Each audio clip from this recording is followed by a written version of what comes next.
이분들은 다 절도요, 강도라고 해요. 예수님께서.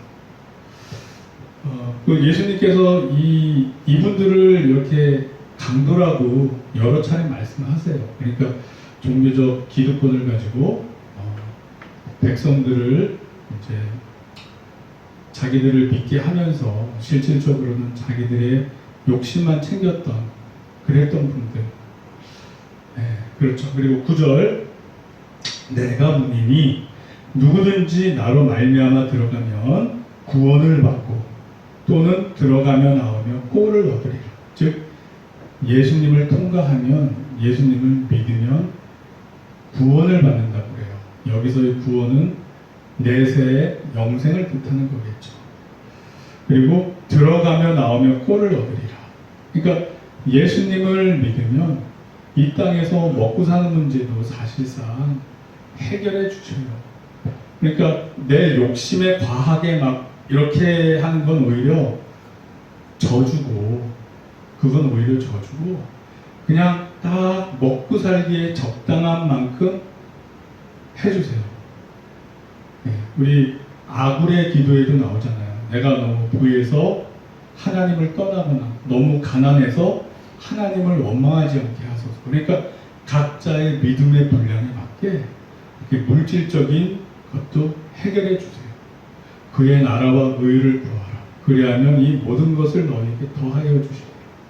그러니까 요즘같이 정말 어렵고 힘든 시기에 자살률, 청소년 자살률부터 많이 늘었잖아요. 제가 IMF 때 겪었던 그 환란 비슷하게 소상공인들한테는 정말 환란스러운 그런 시절인 것 같아요. 네, 그래서 조선이 망한 이유가 사실은 백성들은 IQ가 높고 똑똑해요. 전 세계적으로 우리나라 머리 지능 지수가 거의 1등이에요. 이 인구 규모를 따졌을 때. 이제 인구 작은 것까지 합치면 홍콩이나 싱가포르 이런 데가 있겠지만, 이런 대규모적으로, 그러니까 우리 백성은 정말 똑똑한 민족인데, 이 리더들이, 정치인들이 조선시대 때 썩었잖아요. 탐과 놀이가, 내 죄는 내가 알렸다, 그리고 돈 좀 있어 보이면 가서 잡아다 놓고 무조건 패면 살기 위해서 뇌물을 갖다 바쳐야 되는 그런 나라였어요. 그러니까 백성들이 내가 열심히 일해서 재물을 축적할 이유가 없는 거예요. 조금만 돈 벌면 다 뺏기니까, 탐과 놀이들한테. 그러니 조선이 망할 수밖에 없었던 거예요. 그러니까 이 리더가 누구냐에 따라서 그 민족과 그 나라의 흥망이 좌우돼요.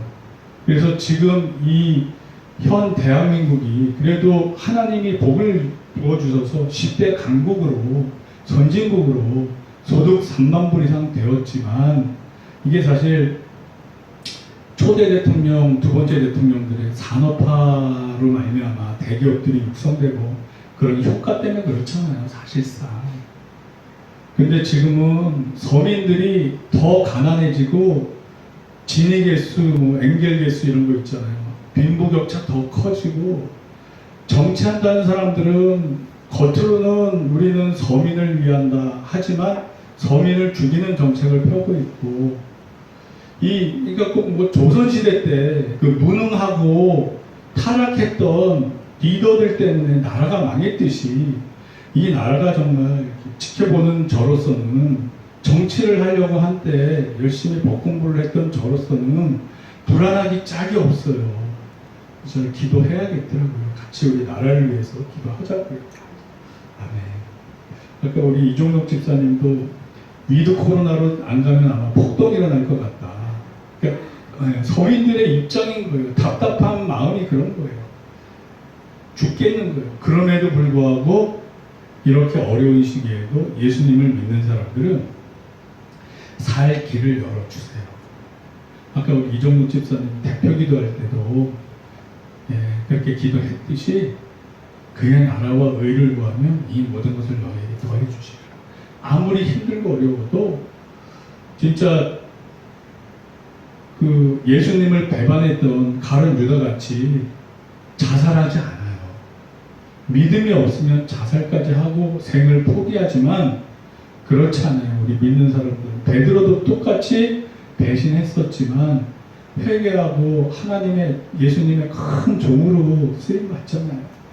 이 반석 위에 교회가 세워지리라는 아주 그런 축복의 말씀을 듣고 그렇게 살다가 가시잖아요. 그래서 저와 여러분들도 이 어려운 시기에 예수님 믿고 돌파구를 찾아보시죠.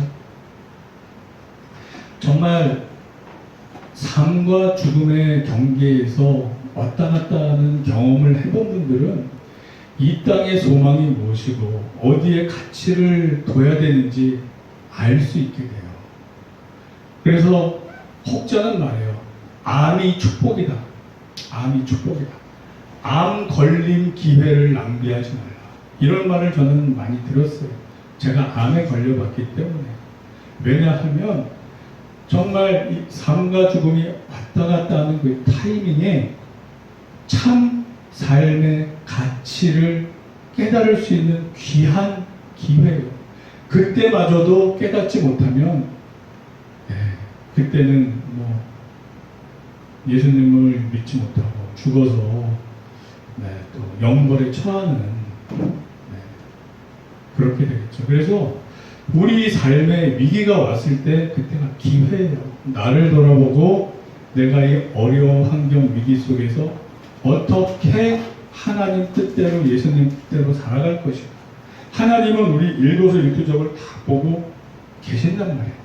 아, 재훈이가 또 우리 원홍이가 이렇게 어려운 상황에서도 욕처럼 나를 배반하거나 부인하지 않고 내 뜻대로 살려고 애쓰고 노력하는구나. 왜냐하면 하나님은 아세요. 우리의 현재 상황의 어려움 아세요. 몸이 아프고 경제적으로 쪼들고 세상에서 사회적으로 누가 뭐 인정해주지 않을지 몰라도 하나님은 알고 계신다. 그 어려운 처지 상황 속에서 아 그래 이 어려운 시기를 내 자녀 내 아들이 우리 종록이가 종록 집사님 우리 영주 집사님이 어떻게 이 시기를 지금 나를 믿고 견디고 보내고 있냐. 우리 금룡이가 우리 이충일 목사님이 차마 나이가 너무 많으시니까 아무리 하나님 입장을 얘기를 한다 해도 그런 거예요. 우리 처음 오신 우리 성도님도 그러시고 우리 사모님, 우리 목사님 그래요. 그러니까 이 어려운 시기가 어떻게 보면 우리의 테스트의 기간이에요. 시점이에요. 이거를 하나님은 보고 계셔요. 아, 내 아들이 이 어려운 상황 속에서 어떻게 믿음을 지키며 살고 있는가. 이걸 보고 계셔요. 할렐루야. 저와 여러분들은 이렇게 하나님 눈의 마음에 쏙 드는 믿음 생활을 하시기를 축원합니다. 아멘. 저는 참 진짜 제가 저를 봤을 때 연약하고 부족해요. 그렇지만 불러주셔서 제가 이 단에 서서 이렇게 맡겨주셔서 일을 하고 있는데 감사해요. 그리고 한편으로 어떤 생각이 드냐면 하나님이 나를 구원하시려고 그냥 나를 부르셨구나. 이 주의 종일을 맡기셨구나. 그렇지 않았으면 믿음이 수시로 흔들리고 방황을 더 했을 수도 있는데 그냥 주의 종으로 탁 잡아두고 탁 묶어두니까 어쩔 수 없이 더 주님 뜻을 구하면서 살도록 그래서 종국의 마지막 때는 그분의 품에 안길 수 있게 구원받도록 제 삶을 이렇게 인도해 주시는구나 이런 생각이 들어요. 그러니까 제가 하나님이 이 일을 맡겨놨다고 해서 다른 분들보다 더 우월하다거나 그런 관점은 아닌 거예요. 우리 각자는 하나님 앞에 1대1로 서야만 해요. 네. 그래서 우리 성도끼리는 서로 돌아보아 사랑과 선행을 격려하는 사랑의 공동체. 제가 요즘 깨닫는 게 제가 하나님 앞에 저의 부족함을 내 스스로 인정하고 고백하게 돼요. 첫 스타트는 거기부터인 것 같아요. 하나님, 저 능력이 없고 부족해요. 이 부분은 제가 정말 주님 뜻대로 살고 싶지만 못 살 때가 많아요.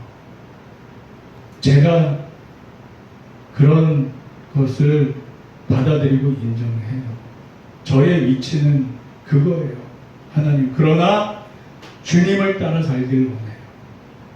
도와주세요. 제 삶을 이끌어주세요. 이렇게 가요. 저와 여러분들이 우리의 연약함 인정하고 받아들이고 거기서부터 주님을 붙잡고 출발하시기를 원해요. 아멘. 바리새인이나 뭐 사두개인 이런 분들은 그렇지 않았잖아요. 나는 잘하고 있어. 나는 일주일에 2번 금식해. 11조도 해. 나는 하나님 보시기에 나는 정의롭고 나는 하나님 보시기에 완벽할 거야. 이렇게 생각을 했잖아요. 근데 하나님 보시기에 그렇지 않았단 말이에요. 그 누가 하나님의 절대적인 선 앞에서 선하다 할 사람은 아무도 없단 말이에요. 그래서 예수님께서 비유를 하셨듯이 세리와 창기처럼 주님 앞에 나와서 그분의 긍휼을 구하고 좀 더 우리는 하나님 뜻대로 살고 싶어요. 그러면서 예수님을 닮아가고 예수님을 따라 사는 저와 여러분들이 되기를 예수님 이름으로 축원합니다. 아멘. 할렐루야. 네, 그리고 10절 도둑이 오는 것은 도둑질하고 죽이고 멸망시키려는 것뿐이요 내가 온 것은 양으로 생명을 얻게 하고 더 풍성히 얻게 하려는 것이라. 예수님께서 반복해서 말씀하셔요. 위에 구원을 받고 꼴을 얻는다고 했는데 다시 한번 또 10절에 반복을 하셔요. 생명을 얻되 풍성히 얻는다. 생명을 얻되 풍성히 얻는다. 우리가 예수님의 문으로 들어가기만 하면 우리가 한 사람도 빠짐없이 풍성한 생명을 얻습니다. 영생을 얻습니다. 그리고 이 땅에 살면서도 꼴을 얻어요. 또 그 꼴에는 영적인 음식, 내가 생명의 떡이니 내가 생명의 음료니 예수님 말씀처럼 영적인 것도 얻고 또 육적인 것도 얻을 수 있어요. 그 하나님이 어떤 특별한 뜻이 있어서 그래 내가 니네들 이제 부를게.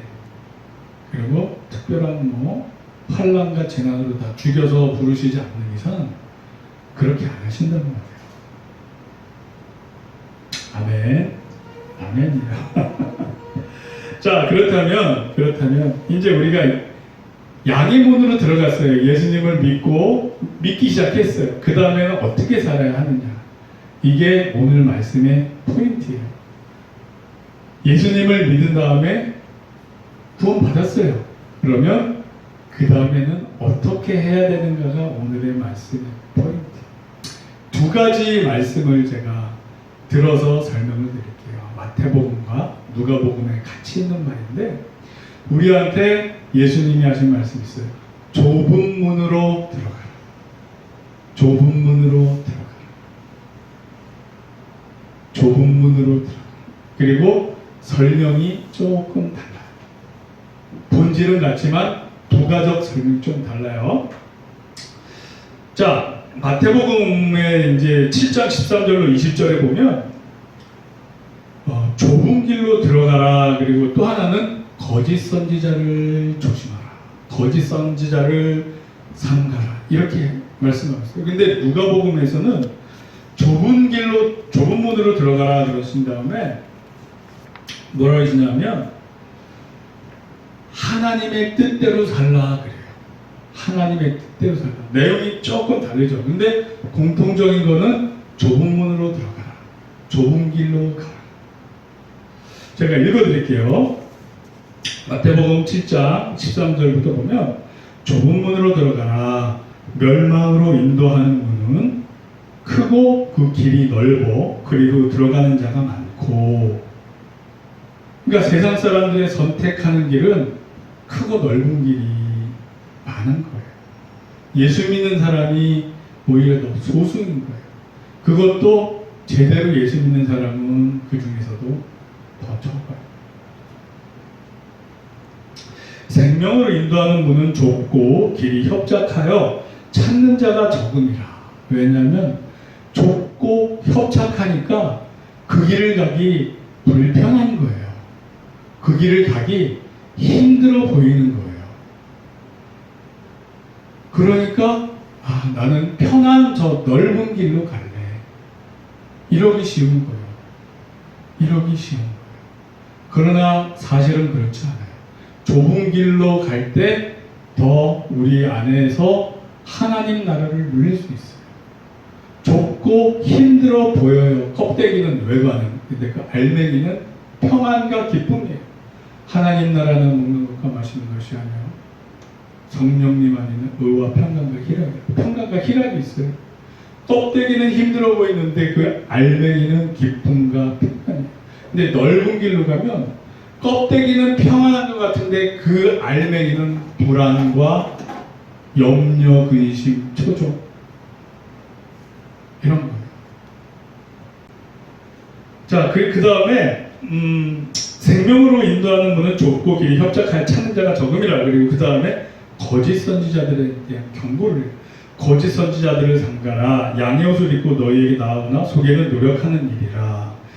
그들의 열매로 그들을 알지니 가시나무에서 포도를 또는 엉겅퀴에서 무화과를 따겠느냐. 이와 같이 좋은 나무마다 아름다운 열매를 맺고 못된 나무가 나쁜 열매를 맺나니 좋은 나무가 나쁜 열매를 맺을 수 없고 못된 나무가 아름다운 열매를 맺을 수 없느니라. 아름다운 열매를 맺지 아니하는 나무마다 찢겨 불에 던져지느니라. 즉 거짓 선지자들은 다 지옥 가요. 이러므로 그들의 열매로 그들을 알리라.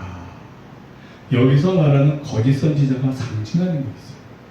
꼭 교회의 타락한 목회자만을 뜻하는 게 아니에요. 세상의 철학과 시대 정신도 여기에 포함이 돼요. 왜? 세상 사람들의 마음을 뺏어서 혹세무민하잖아요. 세상 사람들의 마음을 뺏어서 예수 그리스도에게로 인도하지 못하잖아요. 철학하는 사람들이 그래서 예수님을 못 믿는 경우가 많아요. 이성적인 논리로만 생각하다 보니까. 왜 서구 유럽이 교회가 붕괴되고 망했냐면 거기서 신학자들이 철학과 신학을 짬뽕시키기 시작했어요. 그게 자유주의 신학이에요. 즉 철학에서 계몽주의 철학, 이성으로 판단하기 시작해서 예수님의 기적과 신성을 제외하고 인간적인 도덕적인 것만 추구하다 보니 믿음이 꽝인 경우가 많이 생겼어요.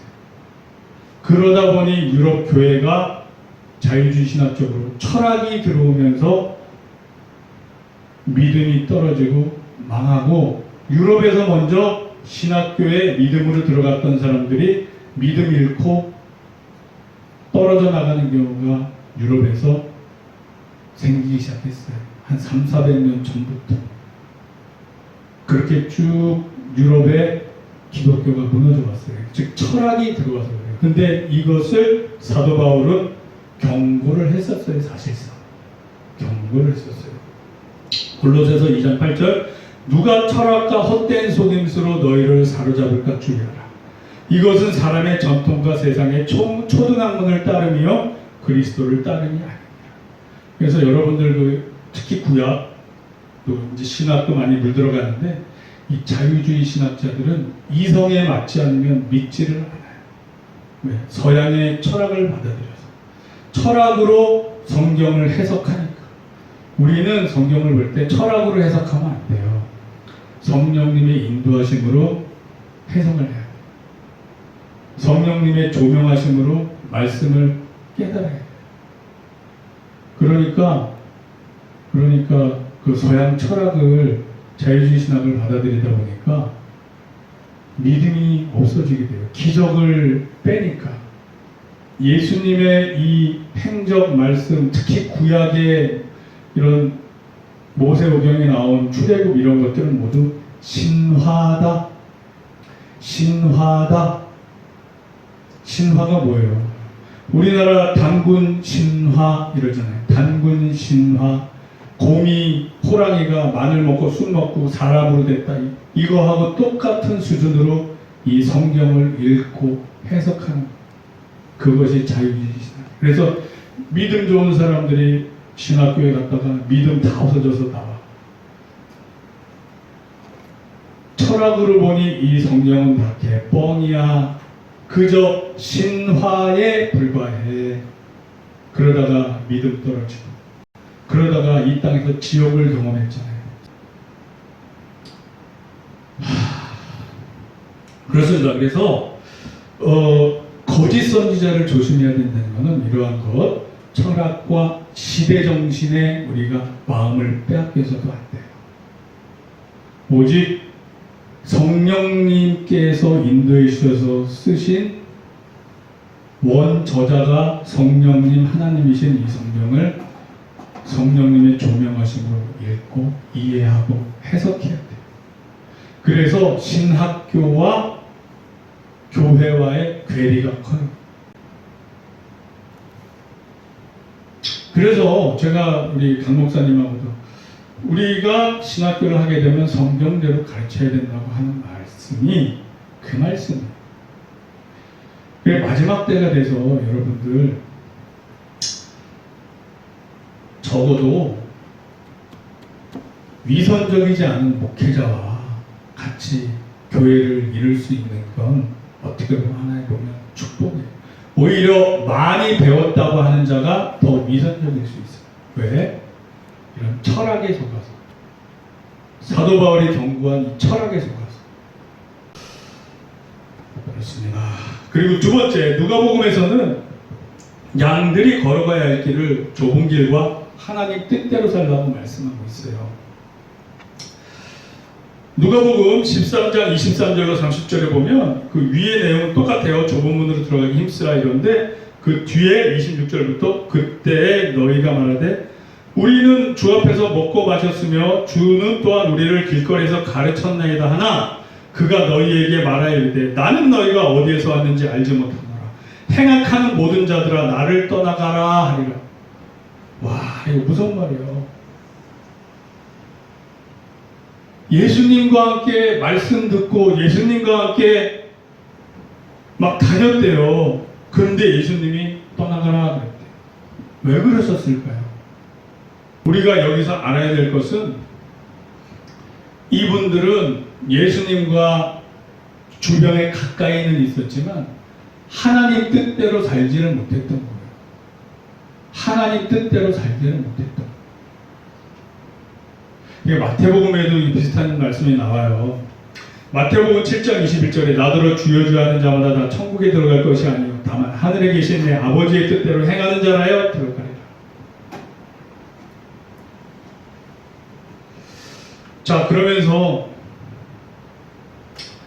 이어서 오답을 말씀하고 계세요. 오답. 그날에 많은 사람이 나더러 이르되 주여 주여 우리가 주의 이름으로 선지자 노릇을 하며 선지자 노릇을 했대요. 주의 이름으로 귀신을 쫓아내며 귀신도 쫓았대요. 주의 이름으로 많은 권능을 행하지 아니하나이까 하리니 권능을 행했대요. 귀신도 쫓고 막 방언도 하고 그때 내가 그들에게 밝히 말하되 내가 너희를 도무지 알지 못하니 불법을 행하는 자들아 내게서 떠나가라 하리라. 여러분 이거는 주의종이나 평신도 마찬가지예요. 즉 우리에게 나타나는 은사로서는 구원 여부가 결정되지 않아요. 구원 여부가 결정. 은사는 이건 하나의 도구일 뿐이지 이거가 우리에게 구원과 영생과 연결되는 게 없어요. 그래서 새벽기도 열심히 하면서 방언 열심히 한다고 구원받았다고 볼 수가 없어요. 열매를 봐야 돼요. 삶을 봐야 돼요. 은사는 귀신도 내쫓고 능력도 행해도 예수님께서 모르신다고 그래요. 모르신다고. 답이 마태복음 22장 37절로 40절에 나와 있어요. 예수께서 이르시되 내 마음을 다하고 목숨을 다하고 뜻을 다하여 주 너의 하나님을 사랑하라 하셨으니 이것이 크고 첫째 되는 계명이요 둘째도 그와 같으니 내 이웃을 내 자신과 같이 사랑하라 하셨으니 이 두 계명이 온 율법과 선지자의 강령입니다. 즉 은사가 중요한 게 아니라 사랑이 중요한 거예요. 내가 지금 하나님을 사랑하고 그 사랑을 실천하고 있나, 내가 이웃을 사랑하고 그 사랑을 실천하고 있나, 이것이 중요합니다. 똑같은 말씀이 또 있어요. 갈라디아서 5장 14절을 보면 온 율법은 내 이웃을 사랑하기를 내 자신같이 하라 하신 말씀에서 이루어졌나니. 그러니까 하나님 사랑이 이웃 사랑으로 증명이 되는 거예요. 사도 바울이 말씀이 온 율법이 내 이웃 사랑을 내 자신과 같이 하라 하신 이 말씀에서 이루어졌대요. 그러니까 이웃을 사랑하면, 주님을 믿는 믿음으로 이웃을 사랑하면 그게 하나님을 사랑하는 게 되는 거예요. 로마서 13장 10절 사랑은 이웃에게 악을 행하지 아니하나니 그러므로 사랑은 율법의 완성입니다. 예수님 뭐라 하셨어요? 마태복음 5장 17절 내가 율법이나 선지자를 폐하러운 줄로 생각하지 말라. 폐하러운 것이 아니요 완전하게 하려 함이라. 예수님이 이 땅에 오셔서 사랑을 보이시면서 율법을 완성하셨어요. 그것을 사도 바울은 로마서에서 이렇게 말씀하는 거예요. 사랑은 이웃에게 악을 행하지 아니하니 그러므로 사랑은 율법의 완성이며. 즉 예수님께서 이 땅에 오셔서 몸 찢어 피 흘려 십자가에 달려 돌아가심으로 말미암아 그 사랑을 보이시고 증명하신 거예요. 여러분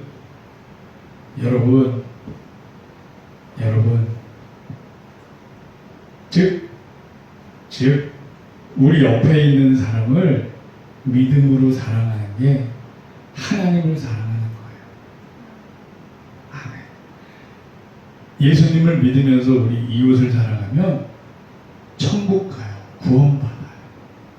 하나님의 말씀이 그 열매가 우리 구원의 보증이 되는 거예요. 성령님으로 말미암은 그 열매.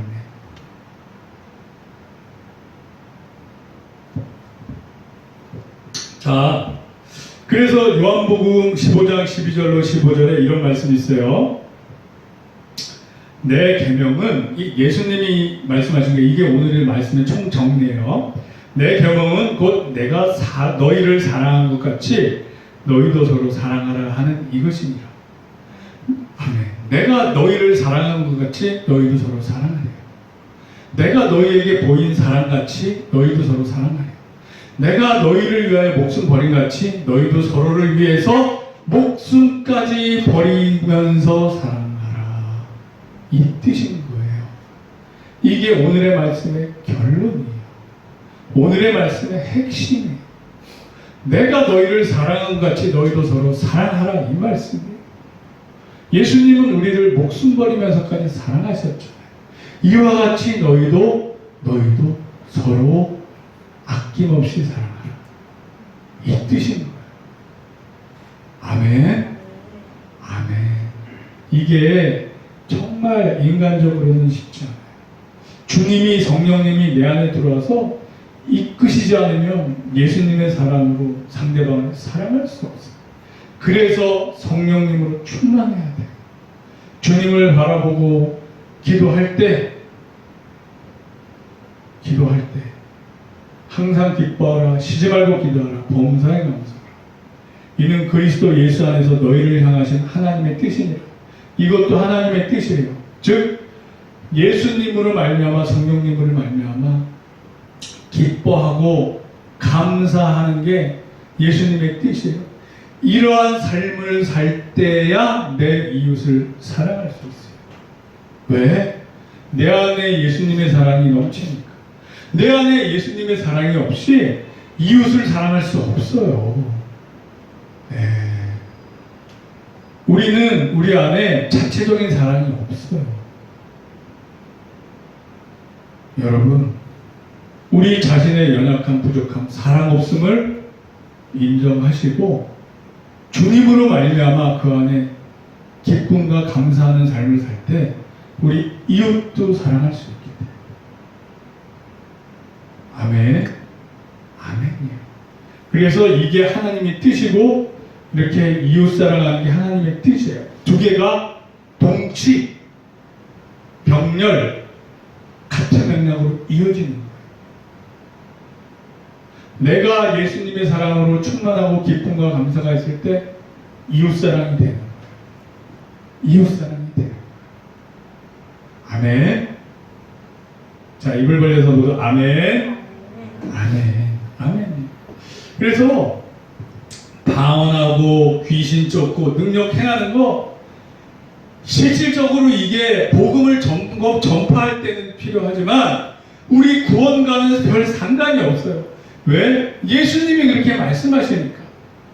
방언해도 되고 못해도 되고 능력 행해도 되고 못해도 되고 귀신 쫓아도 되고 못 쫓아도 돼요. 이게 나의 삶과 영생의 예수 그리스도의 영생의 생명의 문으로 들어가는 데 중요한 게 아니라 진짜 중요한 건 내가 예수님으로 충만한 그 사랑으로 내 이웃을 지금 사랑하고 있느냐 아니냐. 이거는 내 가장 가까운 이웃부터 해당이 돼요. 내 배우자, 내 자녀, 내 부모. 자, 오늘의 결론, 예수님처럼 이웃을 사랑하라. 이게 하나님의 뜻이고 항상 기뻐하고 쉬지 말고 기도하고 범사에 감사하고 이것도 하나님의 뜻이고 이런 상태에 있을 때 내 이웃을 예수님의 사랑으로 사랑할 수 있기 때문에 내가 지금 짜증나고 힘들고 막 불안, 초조, 염려 뭔가 짜증이 일어나는데 내 이웃을 어떻게 사랑해서 내가 지금 성령님으로 이게 감사하고 찬양하고 기쁠 때 그 사랑으로 이웃을 너도 구원받고 천국 가야지 이게 되는 거예요. 아멘. 아멘. 아멘입니다. 저는 그래서 우리 교회 우리 지체님들 다 예수님 믿고 구원받게 된 거에 대해서 너무너무 감사해요. 자, 이 세상을 살 때 우리가 어디에 의미를 두고 살아야 되나? 잘 먹고 잘 사는 게 아니라 그런 거에 신경 쓰다가 이런 함정에 빠지면 안 되고 육신의 정욕, 안목의 정욕, 이생의 자랑 이런 걸 쫓다 보면 염려, 근심, 욕심, 향락도 이런 데도 또 연결해서 빠져요. 그러면 열매 맺지 못해요. 예수님 말씀처럼. 그래서 우리가 마음을 둘 것은 영원한 것, 영원한 같이 생명의 문, 예수 그리스도를 바라보면서 예수 그리스도의 뜻대로 좁은 문으로 들어가서 좁은 길을 가는 것. 즉 내가 너희를 사랑하는 것 같이 너희도 서로 사랑하라. 정말 내 이웃을 내 몸같이 예수님처럼 내가 죽어가면서까지는 사랑하기 어렵잖아요. 나도 살아야지.